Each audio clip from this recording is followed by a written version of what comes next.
Hello everyone! I'm here again, Melina Nicole. So, ang tutorial natin ngayon ay tuturo ko sa inyo kung paano gamitin ang virtual background sa live stream gamit ang StreamYard. So, napakadali lang paano gamitin. So, naka-live si Sis Franz Fee. So, akit ako sa kanya. At so, ipapakita ko sa inyo kung paano gamitin ang virtual background. So, napakadali lang guys. So, kung makita mo itong YouTube na ginagalaw ko, so, i-press lang natin to. Press natin. Then, punta tayo kay Franz. So, kung nakita mo dun sa taas, yung search, so press mo lang to. Itong ginagalaw ko, press natin. So, i-type natin ang pangalan ni Sis Franz. So, ni Sis Franz. So, ayan. So, bali nagpakita na siya, guys. Kung makita nyo itong ginagalaw ko, so press mo lang to. Press natin. So, ito siya. Naka-live siya. So, press natin yung kanyang live. So, press mo to. So, yan. So, kumakanta siya, hanapin natin yung StreamYard. So, bali ito yung StreamYard. Binaba niya. So, bali binaba niya yung StreamYard. So, akyat tayo sa kanya. Baliktarin natin. So, ayan, nakakita nyo, nakabaliktad na siya. Mas maganda siya. So, make sure na naka-desktop site ka. So, kung makikita nyo, so i-check natin yung desktop site. So, yan, naka-check yung aking desktop site. So, make sure na lagi kayong naka-desktop site. And then, kung makikita nyo, meron na ako dating virtual background na picture. So, then, punta ka dito sa settings, yung ginagalaw ko. And then, napakadali lang guys, may makita kayo dyan na apat. So, punta ka lang sa virtual background. So, ayan yung ginagalaw ko. Virtual background. So, may apat tayong makita dyan. Yung camera, audio, virtual background, and hotkeys. So, punta ka lang dyan sa virtual background. So, press natin yun. And then, so makita mo yung dati kong nilagay na picture. So, may picture na tayo ngayon sa virtual background. So, ayan. So, ngayon, lalagyan natin ng bago. So, ipapakita ko sa inyo kung paano. So, napakadali lang. So, napakadami na akong nilagay dyan na virtual background. So, mamili lang ako dyan ng gusto ko. So, ngayon, maglalagay tayo ng bago. So, press nyo lang yung plus. Yung ginagalaw ko. So, i-press mo lang yung plus. So, press natin. So, mapupunta ka dito mismo sa gallery mo. So, mamili ka sa mga picture mo na nakasave sa iyong gallery. So, eto, try nating ilagay. Yan yung chinek ko. And then, press mo lang yung done. Nasa right side. Yung ginagalaw ko. So, mapupunta ka na ngayon dito. So, ipapatayo natin para makita natin yung maayos na paglagay ng ating background picture. Virtual background. So, yan. So, ipinatayo natin sa mas maganda. Makikita mo siya. So, ayan. Kung nakita nyo, yan yung ipinalit ko sa dating nakasave sa aking virtual background ko. Then, press mo lang yung save background. So, kung may makita kayo dito sa baba, yung ginagalaw ko. So, save background. Press lang natin yan. So, ngayon, mapapalitan na yan. So, yan. Nakita nyo na yung aking pinili. Then, papahiga naman natin ngayon. So, ngayon, ayan. So, nakahiga na siya. Kung makita nyo. So, paano gamitin ang fade? So, napakadali lang. So, punta tayo dito sa fade. Then nga, i-adjust natin yan. So, kung na-adjust na natin, so, ikaw mismo yung makakita. So, kung nakita nyo, ako mismo yung nakikita nyo dyan. Ayan. So, pa-cute pa more. Gandang anikal. Sige, pa-cute pa more. Ha ha ha ha. Ha ha ha ha. Ayan. So, ayan guys. So, ako yung nakita nyo dyan. So, ngayon, kung i-full nyo naman siya, so, yung virtual background na picture ang makikita nyo mismo. So, kung nakita nyo, yan yung pinalit nating bago. Then, make sure na naka-full lagi yung fade nyo para makita nyo ang virtual background na nilagay nyong picture. So, kung makita nyo, so, naka-full ang aking fade. Punta naman tayo dito sa backdrop color. So, paano gamitin yung green? So, may dalawa dyan na nakalagay, green and blue. So, paano gamitin itong dalawa? So, napakadali lang. Gamitin natin ang green. Tingnan natin ang magpapakita. So, naka-green na siya. So, kung makikita nyo, naka-green na siya. So, tingnan natin yung aking picture na virtual background. So, makita nyo wala akong ginalaw na stickers or effects. So, ginagalaw ko na yan. So, kung nakita nyo, naka-green tayo ngayon sa backdrop color. So, yan, green, gawin natin blue. So, punta naman tayo ngayon sa blue.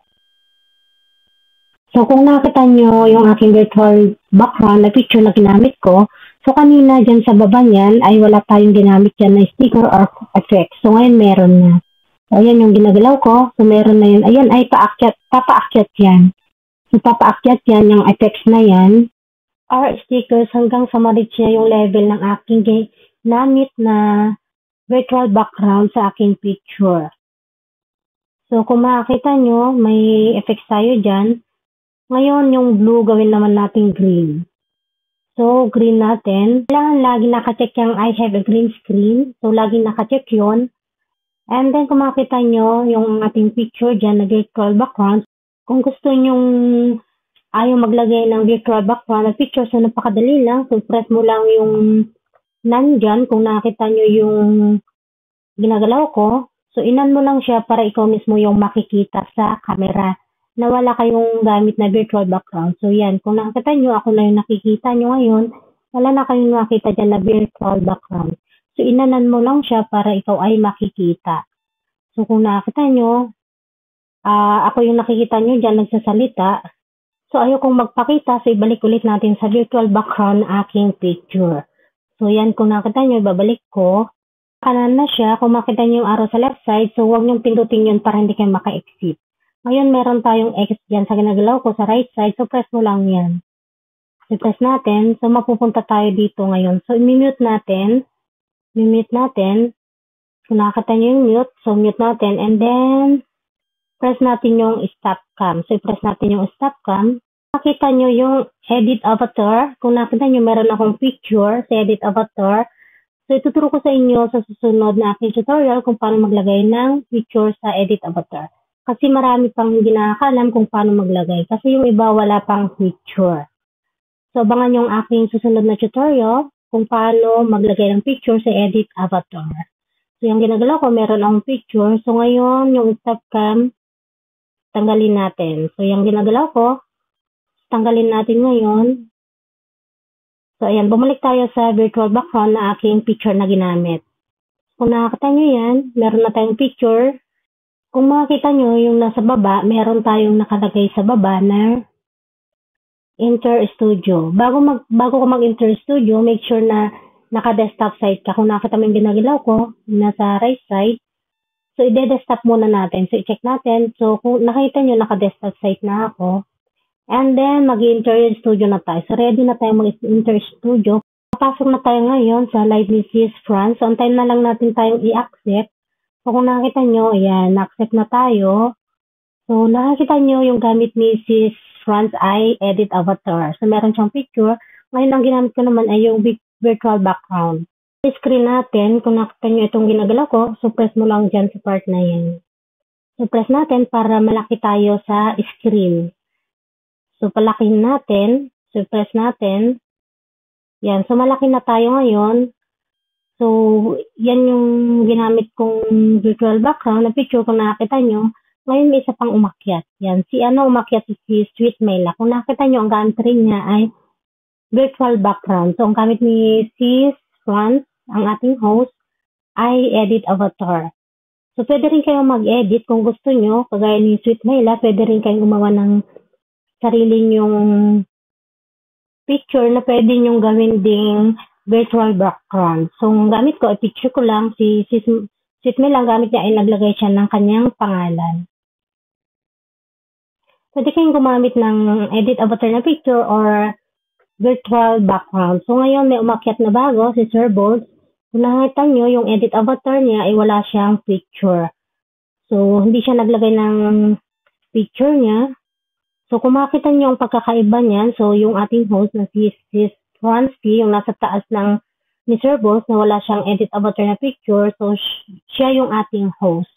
Yung nasa left side, yung pinaka-first doon, siya yung si Sis Swansea. Yung nasa baba naman si Sir Boss, wala siyang edit avatar na picture. And then kami naman ni Sis Myla at ako ay, ang gamit namin ay virtual background.